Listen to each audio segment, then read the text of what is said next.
साथियों नमस्कार। आपके ही अपने YouTube channel nursing career point में आप सभी का स्वागत है। साथियों आज हम लोग सेकंड ग्रेड शिक्षक भर्ती की जो भी विद्यार्थी तैयारी कर रहे हैं उनके लिए प्रथम पेपर का मॉडल्स पेपर लेकर आए हैं भाटिया आश्रम सूरतगढ़ के द्वारा जो आयोजित करवाया जाता है। यह पेपर आपको हर सप्ताह मिलेगा अगर आप हमारे साथ हमेशा जुड़े रहते हैं, तो इसलिए आप हमारे यूट्यूब चैनल को सब्सक्राइब कर लें और हमारा टेलीग्राम चैनल है जिसका लिंक आपको इस वीडियो में दे दिया जाएगा, उसमें आप ज्वाइन कर लें। उसमें इस पेपर की PDF भी आपको उपलब्ध करवा दी जाएगी। थोड़ा आप समय बनाए रखें, इस वीडियो को शेयर करें और चैनल को सब्सक्राइब करें और ज़्यादा से ज़्यादा सदस्य जोड़ें, जैसे कि हम लोग एक अच्छी प्रिपरेशन कर सकें। देखिए फर्स्ट पेपर का क्या है कि सभी विषयों के लिए फर्स्ट पेपर समान होता है, जैसे Hindi, Sanskrit, science, maths, SST, Urdu, जितने भी सब्जेक्ट में सेकंड ग्रेड में सभी में ये कॉमन विषय है।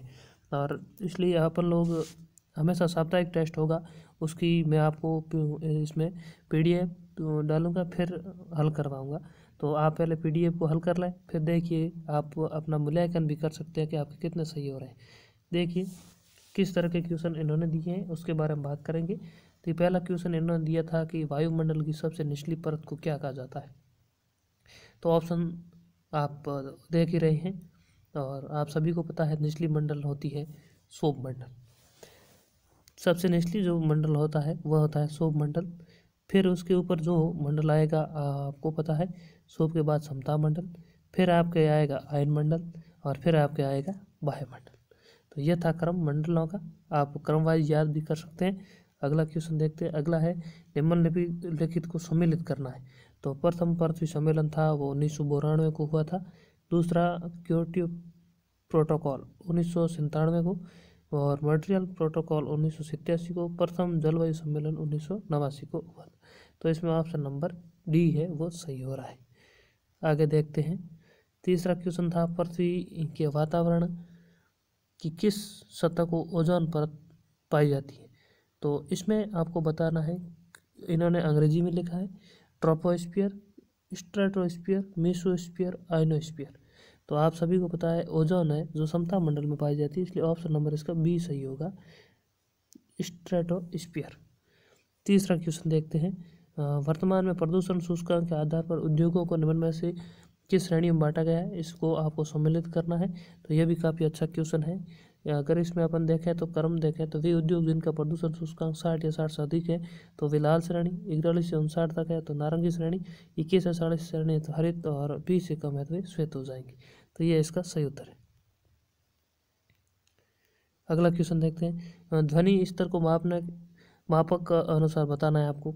यह भी काफ़ी अच्छा क्वेश्चन है क्योंकि आपका टॉपिक है पर्यावरण प्रदूषण, उनमें से एक क्वेश्चन पूछा गया है। तो इसका हो जाएगा 1, 3, 2, 4, यानी 1 में 1 ही रहेगा, 2 में 3, फिर 2, फिर 4। आगे देखते हैं। देखिए सामान्य पवनों की दिशा होती है, काफ़ी अच्छा क्वेश्चन है। तो इसका सही उत्तर हो जाएगा उच्च दाब से निम्न दाब की ओर, क्योंकि आप सभी को पता है कि हवाएं उच्च दाब से हमेशा निम्न दाब की ओर प्रवाह करती है। अगला है कोरियोलिस बल के संदर्भ में सत्य कथन का चयन कीजिए। और इस तरह के क्वेश्चन वर्तमान के एग्जाम में आपको बहुत देखने को मिलेंगे क्योंकि थोड़ा कंपटीशन हाई हो गया है, तो इस तरह के क्वेश्चन आपको ज़रूर देखने को मिलेंगे। तो कोरियोलिस बल और गुरुत्वाकर्षण बल को पूर्ण रूप से आप याद कर लें, दोनों के में से एक क्वेश्चन आपको परीक्षा में जरूर देखने को मिलेगा। देखिए इसमें पहला इन्होंने दिया सन 1844 में फ्रांसीसी वैज्ञानिक वोल्टेयर ने इसका विवरण प्रस्तुत किया। दूसरा कोरियोलिस बल के प्रभाव की पवनें उत्तरी गोलार्ध में अपनी मूल दिशा के बाईं तरफ विक्षेपित होती है। तीसरा कोरियोलिस बल के प्रभाव से पवनें दक्षिण गोलार्ध में अपनी मूल दिशा के दाहिनी ओर विक्षेपित होती है। चौथा कोरियोलिस बल विषुवत वृत्त पर सर्वाधिक और ध्रुव पर अनुपस्थित या शून्य होता है। तो इसमें अपन देखें तो उपयुक्त सभी कथन इसमें असत्य है। कैसे असत्य है? देखिए 1844 में कोरियोलिस जो बल है उसकी परिभाषा कहें या विवरण प्रस्तुत सबसे पहले कोरियोलिस नामक वैज्ञानिक ने किया, तो पहला कथन तो गलत हो गया। दूसरा कोरियोलिस बल प्रभाव पवनें उत्तरी गोलार्ध मूल दिशा की बाईं ओर न होकर दाईं ओर होती है और यहाँ पर होती है बाईं ओर, तो ये भी दोनों गलत हो गए। कोरियोलिस बल विषुवत रेखा पर सर्वाधिक नहीं होता है, विषुवत रेखा पर कोरियोलिस बल कम होता है, ध्रुव पर या शून्य ध्रुव पर या अधिकतम होता है, तो यह भी गलत है। तो इसलिए आप इस तरह के क्वेश्चन को थोड़ा पढ़ के उत्तर दें तो अच्छा रहेगा और इस तरह के क्वेश्चन आपको देखने को मिलेंगे। अगला है पशुओं पवनों का सर्वश्रेष्ठ विकास कौन से अक्षांशों के मध्य होता है? तो इसका उत्तर है 60 से 60 दक्षिणी अक्षांश। काफ़ी इजी क्वेश्चन है। अगला है रॉकी पर्वत के पूर्वी ढाला पर उतरने वाली हवा को संयुक्त राज्य अमेरिका और कनाडा में क्या कहा जाता है? देखिए, तो इसमें हो जाएगा सिनुक है पवने, इसमें अमेरिका में कहा जाता है, और खमसिन आप सभी को पता है मिस्र में इसको खमसिन कहा जाता है। तो आगे देखते हैं अगला क्वेश्चन। सूची दी गई है, यह भी पवन है। नार्वेस्टर पवन है, न्यूजीलैंड में चलती है। बाइस पवन है, फ्रांस में चलती है। पंपेरो पवन है, अर्जेंटीना में चलती है। और ब्रैक बिल्डर ऑस्ट्रेलिया में चलती है। आगे देखते हैं, यह अब राजस्थान से संबंधित क्वेश्चन आ गए हैं। रणहस्तिन उपाधि किस गुर्जर प्रतिहार शासक को प्राप्त थी? तो रणहस्तिन प्राप्त थी महाराजा वत्सराज को। अगले पेज की ओर बढ़ते हैं। प्रतिहारों की मंडोर शाखा का संस्थापक किसे कहा जाता है? सिल्लू, नरभट्ट, रज्जिल, नागभट्ट। तो सेकंड ग्रेड के जो फर्स्ट पेपर है उसमें स्पष्ट रूप से लिखा हुआ है मंडोर के प्रतिहार और गुर्जर प्रतिहार वंश। तो उनमें से आपको 2 क्वेश्चन देखने को मिलेंगे एग्जाम में, तो इसलिए उसको भी आप अच्छी तरीके से पढ़कर जाए। देखिए, इसका सही उत्तर हो जाएगा रज्जिल। अगला है राजस्थान में प्रतिहार वंश का संस्थापक हरिश्चंद्र की राजधानी थी। तो हरिश्चंद्र की राजधानी थी मंडोर, और मंडोर के प्रतिहार माने जाते हैं तो क्षत्रिय। इसका उत्तर आपको क्षत्रिय करना है। कई किताब में ब्राह्मण लिखा है, वो गलत है। अगला क्वेश्चन देखते हैं, और अगला क्वेश्चन आपके आ गया सोहानों से संबंधित है, और सोहानों से संबंधित भी आपको एक क्वेश्चन तो 100% देखने को मिलेगा, क्योंकि स्पष्ट रूप से सोहान वंश आपके टॉपिक है।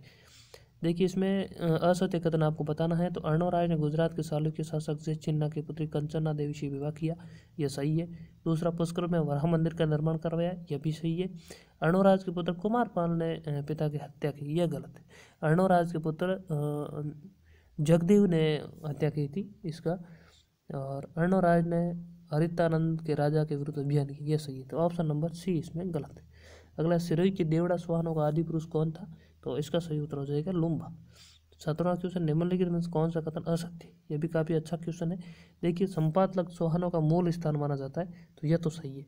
अर्णवराज ने तारागढ़ दुर्ग का निर्माण करा, यह गलत है। अजय राज ने कराया। और अहिछत्रपुर सोहानों का प्राचीनतम राजधानी है, और पृथ्वीराज तृतीय शाहमान वंश का अंतिम शासक था, तो यह भी सही है। यानी ऑप्शन नंबर बी गलत है। 18वां क्वेश्चन देखते हैं। 1308 ईस्वी में शिवाना पर अधिकार करने के बाद अलाउद्दीन ने शिवाना का प्रबंधन किसे सौंपा? तो इसका सही उत्तर हो जाएगा आपको, मैं एक बार बता देता हूँ, कमालुद्दीन गर्ग। देखिए, उलूम खां इन्होंने दिया है एक, तो उलूम खां तो आप सभी को पता है चित्तौड़ जो साका हुआ था 1301 में, उसमें शहीद हो गया था, यानी शहीद तो क्या, मारा गया था। और खेरा खां, यानी इसको खिजर खां लिखना चाहिए था। खिजर खां अगर की बात करूँ मैं, तो उनको उन्होंने चित्तौड़ का उत्तराधिकारी का या चित्तौड़ का शासक बनाया था अलाउद्दीन खिलजी ने रतन सिंह को हराने के बाद। तो इसका सही उत्तर हो जाए कमालुद्दीन गर्ग। अगला है अलाउद्दीन खिलजी की जो विजय है राजस्थान में, उनका क्रम बताना है। तो इसमें पहला रणथंभौर विजय, दूसरी चित्तौड़ विजय, तीसरे शिवाना विजय, चौथा जालौर विजय, सबसे अंत में जालौर विजय। अगला क्वेश्चन देखते हैं, दी अर्ली सोहान डायनेस्टी नामक पुस्तक किस लेखक की है? तो इसका सही आपके उत्तर हो जाएगा डॉक्टर दशरथ शर्मा, क्योंकि किताबें आप सभी को पता है रटनी पड़ेगी और कोई इनका इलाज नहीं है। अगला क्वेश्चन देखते हैं, एलाना पुरातात्विक स्थल जहाँ से ताम्रयुगीन अवशेष मिले हैं वह किस जिले में? तो इसका सही उत्तर हो जाएगा एलाना आप जालौर। 22वां क्वेश्चन है, निम्नलिखित में से उस म्यूजियम का चयन करें जो देश का प्रथम उद्योग व तकनीकी म्यूजियम है, जिसकी स्थापना सन 1954 में की गई। इस म्यूजियम में कोला माइंस, कोयले के खाने और प्रदर्शन पूरे एशिया में अकेला माना जाता है। तो इसका सही उत्तर हो जाएगा बिरला तकनीकी म्यूजियम पिलानी झुंझुनू। अगला है क्वेश्चन नंबर 23, पुरातात्विक स्थल दिए गए हैं और जिलों को आपको क्रम में जमाना। तो चौथी हनुमानगढ़ में, ओजियाना भीलवाड़ा में, पीछे बसी अब ईसवाल और सुखपुरा। तो इसका सही उत्तर हो जाएगा ईसवाल उदयपुर और सुखपुरा टॉक। अगला है बागोर सभ्यता के उत्खनन का कार्य किसने किया? तो डॉक्टर वी.ए. स्मिथ। अगला क्वेश्चन है, असत्य बताना है। राजपूताना म्यूजियम अजमेर, श्री कॉलविन ने इसका उद्घाटन किया। और सिटी पैलेस संग्रहालय प्रिंस अल्बर्ट, ये गलत है। और Ganga Golden Jubilee Museum Lord Linlithgow और गुलाब बाग उद्योग के बादशाह लॉर्ड वेलिंगटन। 26वां क्वेश्चन, राजस्थान में दिल्ली मुंबई औद्योगिक गलियारा है, उनमें से कौन सा कथन सही है? इनमें से क्वेश्चन आने की संभावना है। तो देखिए, दिल्ली मुंबई गलियारा जो है लगभग 45% भाग राजस्थान से होकर गुजरता है, ये गलत है, क्योंकि इस पर 39% भाग है लगभग जो राजस्थान से गुजरता है। प्रदेश में DIF के 5 चरण विकसित किए जाने की संभावना है, ये सही है। और पहले चरण में जोधपुर, पाली और मारवाड़ क्षेत्र को विकसित किया गया, ये गलत है। क्योंकि पहला क्षेत्र अलवर वाला वो क्षेत्र है। तो इसमें केवल 2 सही है, ऑप्शन नंबर बी सही होगा आपकी।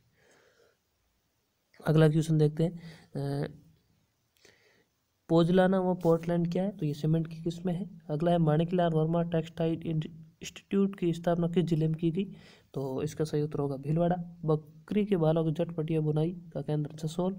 विविध रंग के कपड़ों के टुकड़े काटकर कपड़े पर विविध डिजाइनों को सीना क्या कहा था, वो बंदेज, सॉरी इसमें बंदेज नहीं होगा, इसमें होगा patch work. Option number D सही होगा। 31वां क्वेश्चन देखिए, स्वर्ण आभूषणों में कीमती पत्थर जड़ने की कला क्या कहलाती, तो कुंदन कला। और अगला क्वेश्चन है, अपन देखते हैं कि मिट्टी के खिलौने, मोलेला ग्राम, आजमप्रीत अकोला, मटके सुराई हो जाएगा रामसर, पत्थर की मूर्ति थाना का। ऑप्शन नंबर डी सही।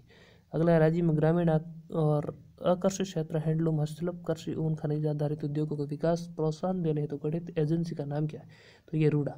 राजस्थान प्रथम अर्बन हॉट कहाँ पर है, तो जोधपुर 13 फरवरी 2004। अगला क्वेश्चन देखते हैं, निम्नलिखित कथनों में असत्य कथन का चुनाव करना है आपको। तो देखिए, प्रथम पंचवर्षीय योजना हैरोल्ड डमर मॉडल पर आधारित थी, ये सही है।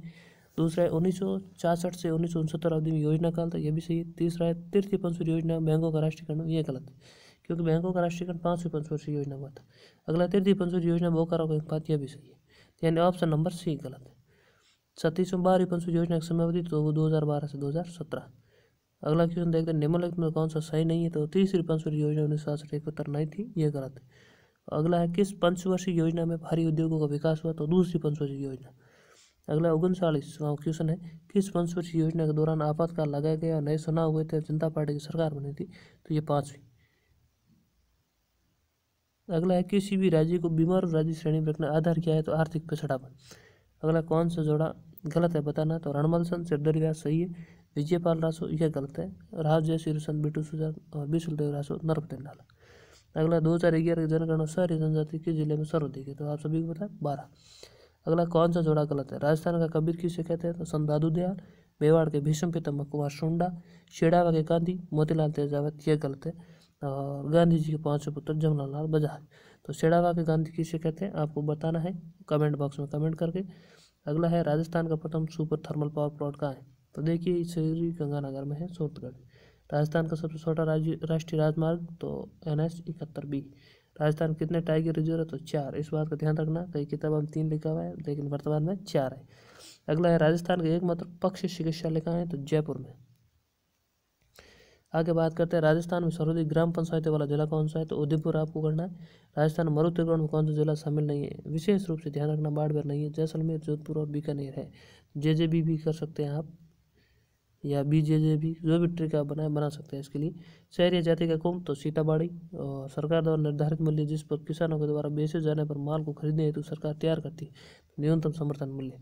तो क्योंकि ये मुद्दा वर्तमान में बहुत ज़्यादा है, तो इसलिए न्यूनतम समर्थन मूल्य का आप विशेष रूप से ध्यान रखें, इस तरह के क्वेश्चन आ सकते हैं।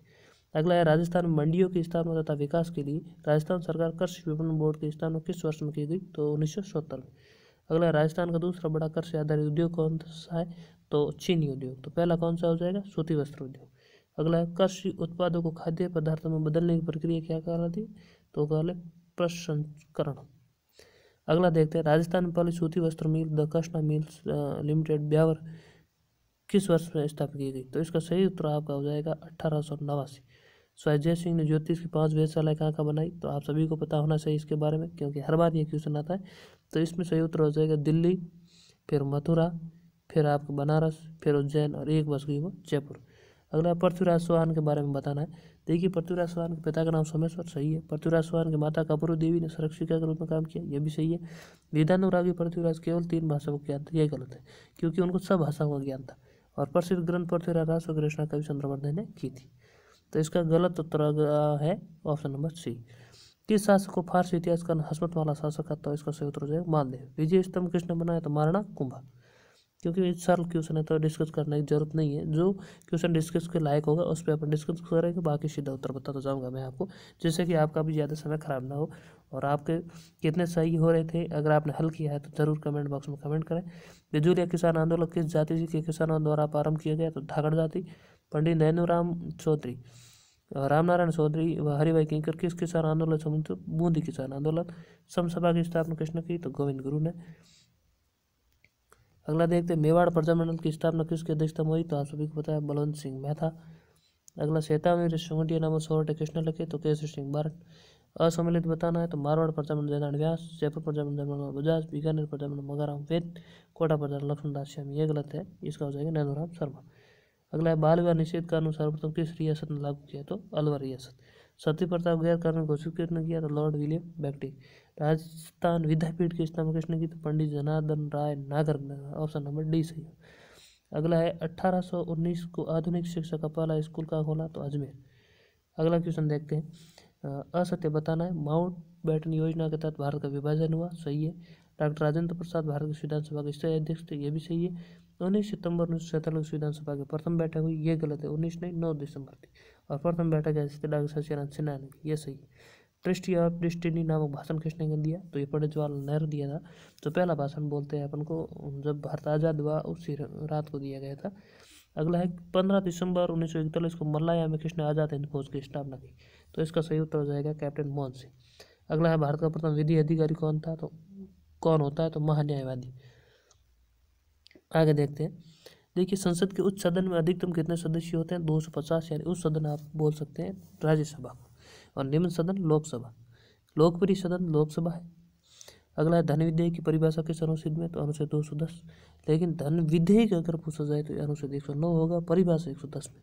मुख्यमंत्री किसान मित्र योजना कब शुरू की, तो 17 जुलाई 2021 करंट का क्वेश्चन है। अगला है विधा संबल योजना संबंधित है, तो 3 माह के लिए गणित विज्ञान और अंग्रेजी विषय कोचिंग सुविधा, ऑप्शन नंबर बी। अगला है 18 दिसंबर 2019 को राजस्थान में प्रथम जनता क्लिनिक का उद्घाटन कहाँ पर किया गया, तो इसका सही उत्तर होगा Valmiki colony, Malviya Nagar, Jaipur, option number 1। अगला कोटा की रहने वाली युवती जिन्हें 29 जून 1921 को प्रतिष्ठित डायना पुरस्कार दिया गया, तो Palak Sharma, option number D. 80 question है, रघुवीर जिन्होंने पद्मश्री सम्मानित किया गया वो किस क्षेत्र से है, तो घुड़सवारी। अब आ गई है साइकोलॉजी। देखिए साइकोलॉजी के क्वेश्चन आपको पता है 20 क्वेश्चन आने वाले हैं। तो बुर्नर के अनुसार सीखने की सबसे उत्तम विधि कौन सी है, तो अन्वेषण विधि। आगमनात्मक चिंतन करके विषय को समझने बल किसने दिया, तो बुर्नर ने। जेरोम बुर्नर के अनुसार अधिगम की अवस्था नहीं है, तो दृश्य प्रतिबिंब नहीं है, बाकी सक्रियता, सांकेतिक और प्रतिबिंब है। देखिए यहाँ पर आपको एक ही टॉपिक से क्वेश्चन देखेंगे क्योंकि यह सिलेबस निर्धारित था, उनमें से ही इन्होंने क्वेश्चन दिए हैं। इसलिए किस अधिगम अवस्था में बालक मूर्त पदार्थों द्वारा सीखता है, तो दृश्य प्रतिमा। संरचनात्मक अधिगम के बारे में असत्य कथन है, तो अधिगम के लिए भाषा आवश्यक नहीं, ऑप्शन नंबर डी। अर्थपूर्ण अधिगम चिंतन युक्त किसने कहा, तो जॉन डीवी, ऑप्शन नंबर 1। अगला है अनुभवजन्य अधिगम सिद्धांत का प्रवर्तक कौन थे, तो एडविन गुथ्री। अगला है निम्न में से कौन सा सम्मिलित नहीं है, तो प्रतिस्थापन का सिद्धांत गुथ्री, क्षेत्र का सिद्धांत कोटलेविन, मानवतावादी मैस्लो, सेना अधिगम सिद्धांत टॉलमैन। यानी ये मानवतावादी ये गलत है, ये मैस्लो ने दिया था, बुर्नर ने नहीं दिया था। अधिगम स्थानांतरण 3 प्रकार का होता है, आपको सभी को पता है, सकारात्मक, नकारात्मक और शून्य। जब पूर्व अधिगम नई परिस्थिति में सीखने के लिए किसी प्रकार कोई मदद नहीं करता है वह शून्य अधिगम, ऑप्शन नंबर बी। अगला डिस्लेक्सिया का संबंध है, तो पठन विकार से, ऑप्शन नंबर बी। और 92 नंबर क्वेश्चन देखें तो गैगनी ने कौन से अंतरण को सीढ़ी पर ऊपर की ओर चढ़ने को समान बताया, तो लंबात्मक अणु, ऑप्शन नंबर बी। 93 अधिगम स्थानांतरण का सामान्यीकरण का सिद्धांत किसने दिया, तो जड़ ने। उचित अधिगम हेतु ध्यान रखना चाहिए, उपयोग सभी। अगला है निम्नलिखित में से अभिप्रेरणा का तत्व नहीं है, तो अनुभव नहीं है, आवश्यकता, शाला को प्रोत्साहन होते हैं। गैरेट के अनुसार प्रेरणा का प्रकार नहीं है, तो मनोवैज्ञानिक, स्वाभाविक, जैविक, सामाजिक है। मैकडूगल ने कितनी मूल प्रवृत्ति बताई, तो शब्दा और भय, पलायन, क्रोध, जिज्ञासा, कष्ट, हास्य गलत है, और हास्य जिज्ञासा। 99 मूल प्रवृत्ति का जनक किसे जाना, मैकडूगल और कृष्ण मूल प्रवृत्ति अनसी के बीरण का खबरदार। तो यह थी आपके लिए जो भाटिया आश्रम द्वारा टेस्ट सीरीज आयोजित करवाई गई थी। आप सभी अगर हमें सपोर्ट करते रहेंगे तो आपको हमेशा ये टेस्ट मिलते रहेंगे प्रथम पेपर के भी। अगर बाकी विषयों के भी आपको चाहिए तो आप कमेंट बॉक्स में कमेंट कर सकते हैं। और टॉपिक वाइज क्वेश्चन है, काफ़ी अच्छे तरीके से क्वेश्चन बनाते हैं। मैं आपको बता दूं अगर आप इसमें लगभग 65 या 60 प्लस कर रहे हैं तो काफ़ी अच्छे है, आप सिलेक्शन की दौड़ में बने रहेंगे। यानी 120 प्लस नंबर आपको करना ही करना है। तो धन्यवाद साथियों, मिलेंगे अगले वीडियो।